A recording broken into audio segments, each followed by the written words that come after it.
Happy Diwali जी, happy Diwali. देखो ये मेरी पूरी आकाशवाणी फैमिली के लिए है, फ्रॉम अस टू यू। आप उम्मीद करता हूँ कि आपकी दिवाली बहुत खूबसूरत रहे, बहुत ही कहते हैं ना जगमगाती हुई रहे। So wish you very happy, prosperous and a blessed Diwali. I mean this is what we want यार। और दिवाली के आज शुभ अवसर पर, पावन पर्व पर इंडिया का मैच भी है। वैसे किसने रखा है, क्यों रखा है, आई गॉट नो आइडिया, पर मैच है, मैच नेदरलैंड्स के साथ है। और सवाल बड़ा यही है, क्या इंडिया 9 में से 9 कर देगा? I mean totally undefeated into the semis हो ही जाएगा। वैसे तो ये तो मुझे लग रहा है हो ही जाएगा, पर पाकिस्तान वो घर चला गया है और ऑस्ट्रेलिया भाई कंगारू ने उछलना ना अब सीरियसली शुरू कर दिया है। कमाल का शॉट, लाजवाब, अद्भुत, और ये चौका। खेल जगत की पूरी कहानी only on #Akashvani. 2M presents #Akashvani में आप सभी का स्वागत है। और इनफैक्ट ये मैं इसलिए ले आया क्योंकि मेरा ना 2M twist of the match जो है वो ऑलरेडी मतलब that is my lead story. अब वो लीड स्टोरी ये है कि कल हमने इतनी चर्चा की थी किस प्रकार से पाकिस्तान क्वालिफाई कर सकता है या नहीं कर सकता है, या क्या होगा क्या नहीं होगा। तो जैसे ही टॉस हुआ, सिक्का गिरा, जॉस बटलर ने टॉस जीता और बोला कि हम बैटिंग करेंगे। That was the twist. Match तो फिर भी पाकिस्तान जीता ही नहीं है। आई मीन जीतना वाज द फर्स्ट प्रायोरिटी कि भाई जीतो तो सही, क्योंकि आपने किसी को हराया नहीं अच्छी टीम को। लेट्स बी फेयर, आपने सिर्फ न्यूजीलैंड को DLS के चलते हराया था। उसके अलावा आपने ना ऑस्ट्रेलिया को हराया, ना आपने साउथ अफ्रीका को हराया, ना आपने भारत को हराया, आपने तो अफगानिस्तान को भी नहीं हराया यार। तो ऐसे में वो टीम क्वालिफाई कर जाए, चांसेस बड़े कम थे और वही हुआ है। कुदरत का निज़ाम ने भी एंड में बोला कि भाई God also help those who help themselves. तो यहाँ पे बहुत चीज़ें वो सोच रहे थे कि परमिटेशन कॉम्बिनेशन वो पाकिस्तान को हो नहीं पाया। तो 2M twist of the match जो है वो एक्चुअली में मतलब let's focus a little deeper कि समस्या क्या रही है। हारिस रऊफ इस टूर्नामेंट के इतिहास के सबसे महंगे गेंदबाज बन गए हैं। रऊफ के नाम का खौफ होता था, लेकिन आजकल ना सब धो रहे हैं। विकेट्स मिली इस मैच में, लेकिन फिर भी पिटाई हुई है। तो just think about the fact कि भाई ये वो टीम है जिसकी फास्ट बॉलिंग, गेंदबाजी, बहुत बातें, और 3 में से 2 आपके जो सबसे एक्सपेंसिव गेंदबाजों की फेहरिस्त में आपके 2 खिलाड़ी मौजूद हैं। और अगर स्ट्राइक रेट की कहानी की बात करें बल्लेबाजों की, तो उसमें भी आपके जो कप्तान हैं, जिनको मतलब आप किंग बाबर करते हो, पर वो रन बॉल से भी बहुत नीचे हैं, वो बहुत नीचे चले गए हैं। तो किसी ने ना तेज़ी से रन बनाए हैं, ना ही किसी ने कोई बहुत अच्छी गेंदबाजी की है। तो पाकिस्तान का थैंक यू वेरी मच हो गया, and that was of course 2M twist of the match. देखिए इस वाले मुकाबले की सिर्फ इतनी सी और चर्चा करनी ज़रूरी है कि इंग्लैंड अच्छा खेला है। इंग्लैंड में मतलब क्योंकि रन्स बनाए उन्होंने, शुरू में जॉनी बेयरस्टो, फिर Joe Root, Ben Stokes and towards the end मतलब कुल मिला के रन्स बना दिए थे, और बॉलिंग में भी अच्छा काम किया। तो कुल मिला के इंग्लैंड भी कॉन्सोलेशन प्राइज़ के साथ वापस जा रहा है। सीधा चैंपियंस ट्रॉफी का क्वालिफिकेशन हो गया है। दोनों ही टीमें चैंपियंस ट्रॉफी खेलेंगी। कहाँ खेलेंगी वो आपको आकाशवाणी अगर आप देखते रहोगे तो पता चल जाएगा, क्योंकि होस्टिंग राइट्स पाकिस्तान के पास हैं। दैट डज नॉट मीन कि पाकिस्तान में होने वाली है। I am just saying. अब ज़रा इंडिया के मैच की बात करते हैं, जो आज मैच है, नेदरलैंड्स के सामने मैच है। और ये मुकाबला बेंगलुरु में खेला जाएगा। दिवाली के दिन मैच होता है, तो मतलब मैं नहीं खेल रहा था तब भी लगता था, अब नहीं खेल रहा हूँ मैं तो तब भी लगता है यार, मतलब फैमिली के साथ रहने दो यार। पर ऐसा नहीं हो रहा है भैया, ऐसा नहीं है, मैच है। अब इस मैच में ऑब्वियसली इंडिया का पलड़ा भारी है। इंडिया 9 में से 9 मुकाबले जीत के आगे पहुँचेगा, ये भी बात ऑलमोस्ट कन्फर्म्ड है, गारंटीड है।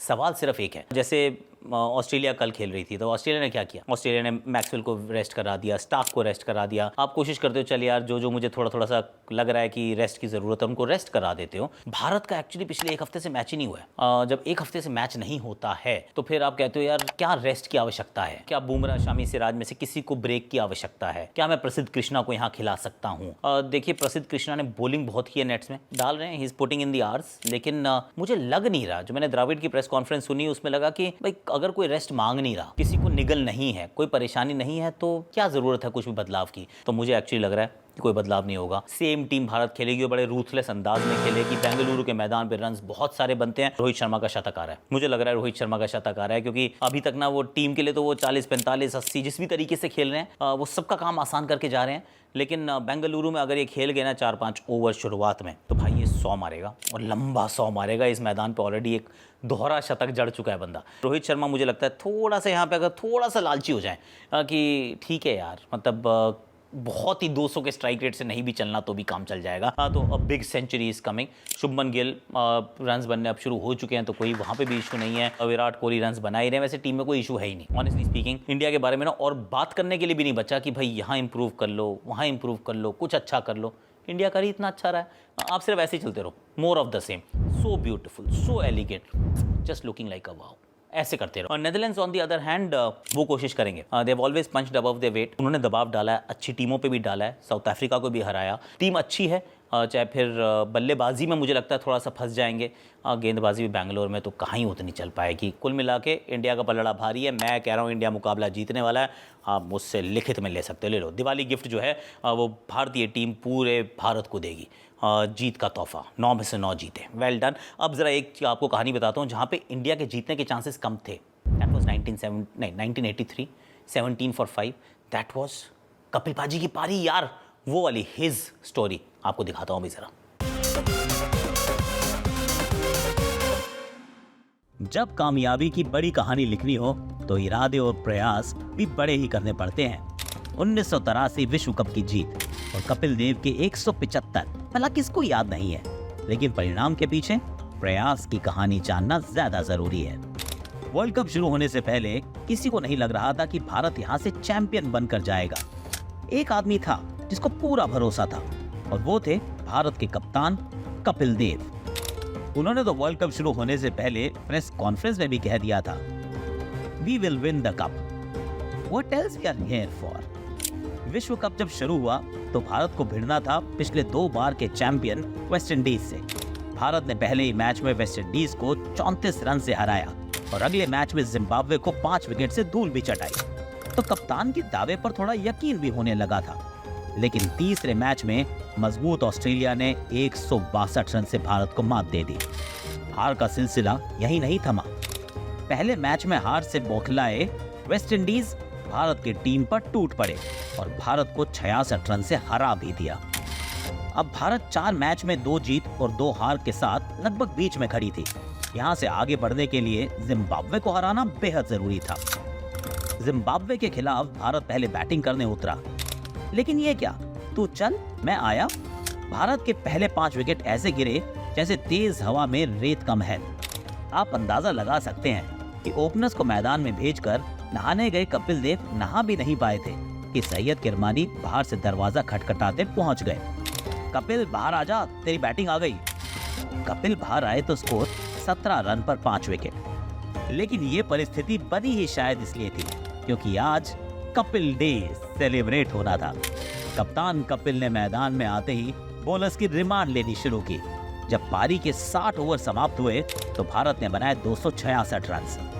लेकिन उन 266 में 138 गेंद पर 16 चौके और 6 छक्कों की मदद से नाबाद 175 रन अकेले कपिल देव के थे। इस पारी के मायने आप इस बात से भी समझ सकते हैं कि भारत के लिए इस पारी में दूसरा सर्वाधिक स्कोर सैयद किरमानी के बल्ले से मात्र 24 रन के रूप में आया था। ये उस समय का किसी बल्लेबाज द्वारा एक दिवसीय क्रिकेट में बनाया गया सर्वाधिक स्कोर था। तो उनसे ज्यादा छक्के भी एक पारी में अभी तक तो किसी ने लगाए नहीं थे। खैर, भारत वो मैच जीता। कपिल देव ने 1 विकेट भी लिया और फिर भारत के सामने जो भी आया उसको मुंह की खानी पड़ी। ऑस्ट्रेलिया को भी हराया और हराया वेस्ट इंडीज को भी। भारत ने विश्व कप जीता और कप्तान कपिल की कही हुई बात, we will win the cup, what else we are here for, भी सच साबित हुई। वाइफ ने बनवाया था यार, ये बड़ा अच्छा लग रहा है एक्चुअली। ये मतलब ये थोड़ा आपको ग्रीस से बहुत प्यार है क्या? एक्चुअली आज जो हमारी कैमरा पर्सन है वो मिसेस आक्षी चोपड़ा है। आक्षी जी, सबको प्लीज़ बोल दो ज़रा happy Diwali please. Happy Diwali. Happy Diwali to everyone. ये मिसेस की चॉइस थी तो ये मिसेस ने बनवाया। इसके अंदर ये मिसेस ने बनाया, वो जो हिज स्टोरी है ना, ये मोहित ने लिखी और राहुल ने एनिमेट की और हमारी टीम ने मिलकर एडिट की। तो प्लीज़ बताना ज़रूर, जैसे ये बता रहे हैं लोग अच्छा लग रहा है लोगों को, लेकिन आप बताना कि आपको हिज स्टोरी कैसी लगी कपिल पाजी की पारी। एक्चुअली ये भी इंटरेस्टिंग है ना, कपिल पाजी की पारी अभी तक वो मतलब one of the finest ODI innings है मेरे विचार में, सबसे बेहतरीन थी शायद, लेकिन ग्लेन मैक्सवेल ने उसको भी बेहतर कर दिया। 201 नाबाद, the best ODI innings ever, वो वाली हो चुकी है पारी। पर ऑस्ट्रेलिया जीता है। यहाँ वहाँ पे अगर मैक्सी ने मारा तो यहाँ मार्श ने तोड़ा है। अब मार्श ने जो तोड़ा है उसके लिए मैं जाने वाला हूँ अक्स के पास, क्योंकि चाहे ये छोटी दिवाली पे हम रिकॉर्ड कर रहे हैं, पर अक्स को भी काम करना होगा। अक्स प्लीज बताइए इस मुकाबले में क्या हुआ था, बताओ जरा। 307 रन का लक्ष्य अगर आपके सामने हो तो उसका पीछा करने में ना पसीने छूट जाते हैं और बहुत बार तो वो चेज भी नहीं हो पाते हैं। लेकिन अगर मिचेल मार्श का फॉर्म इस अंदाज का हो, इस प्रकार का हो, जहां वो खेलें 132 गेंदें, जड़ दें 177 रन, 9 छक्के, 17 चौके, तो फिर वो 307 रन मात्र 44.4 ओवर में ही चेज हो जाते हैं।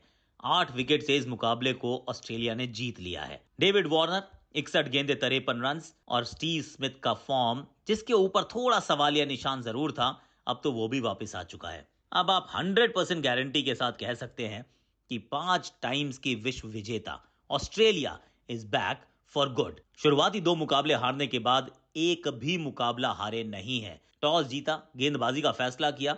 गेंदबाजी लेट्स बी ऑनेस्ट थोड़ी सी कमजोर नजर आ रही है, थोड़ी सी साधारण नजर आ रही है। नहीं खेल रहे थे मिचेल स्टार्क, पर Josh Hazlewood, Pat Cummins, Sean Abbott, Adam Zampa, वो सब तो थे ना। 306 बनाता है बांग्लादेश, 74 बनाए हृदय ने, 45 बनाए शांटो ने। इनफैक्ट अगर शुरुआती 7 बल्लेबाजों को देखें तो सबको शुरुआत मिली।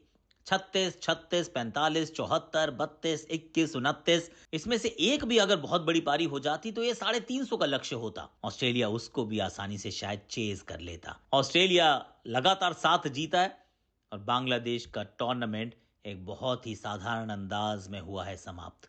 थैंक यू अक्स, thank you very much. I wish you a happy Diwali as well. आप भी अपना ध्यान रखें और कल फिर काम कराऊंगा आपसे। काम रोज़ करेंगे हम छोड़ेंगे नहीं।